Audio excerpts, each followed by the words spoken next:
Ketua DPR RI Puan Maharani memastikan DPR siap bekerja sama dengan pemerintah untuk mengevaluasi penyebab bencana banjir dan longsor di Aceh dan Sumatera. Namun untuk sekarang, dia menyebut fokus utama penanganan adalah langkah tanggap darurat, mengingat masih banyak warga terdampak bencana yang masih membutuhkan bantuan dan evakuasi. Selamat sore Mbak Puan, saya Delvira dari Liputan 6. Izin bertanya terkait banjir di Sumatera, Mbak. Ini kan ada permintaan adanya moratorium pemberian izin pemanfaatan kawasan hutan. Nah, kalau pimpinan sendiri melihatnya seperti apa? Kemudian kedua masih terkait banjir, ini kan ada juga rencana pemanggilan korporasi yang terkait dengan memperparah banjir di Sumatera. Kalau dari DPR, seperti apa tanggapannya? Terima kasih.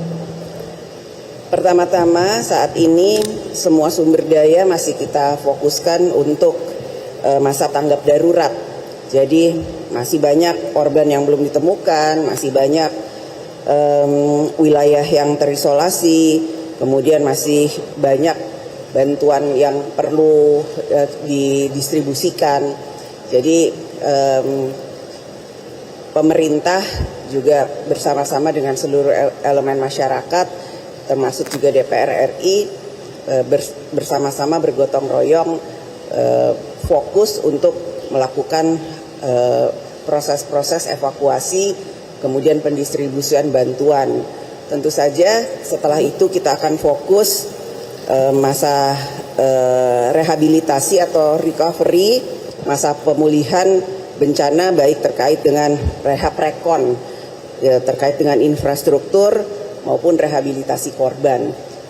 Itu dulu yang sebaiknya kita fokuskan karena memang situasi alam atau kondisi cuaca masih tidak menentu. Tentu saja setelah hal itu pemerintah akan tanggap untuk yang melakukan seperti yang tadi ditanyakan. Kemudian DPR RI juga akan aktif untuk menanggapi hal tersebut yang pasti, tapi sekarang kita fokus dulu kepada para korban dan wilayah-wilayah yang memang masih memerlukan bantuan. Bahkan kami juga sudah mengirim tim yang dipimpin oleh salah satu wakil ketua ke wilayah Sumatera Utara, kemudian Sumatera Barat, juga Aceh, untuk bisa melihat secara langsung situasi lapangan, dan kami bersinergi juga dengan pemerintah bahwa kemudian ada keinginan untuk bisa mengevaluasi ini akibat dari apa, bagaimana kemudian ke depan perencanaannya seperti apa. Tentu saja itu akan ditindaklanjuti.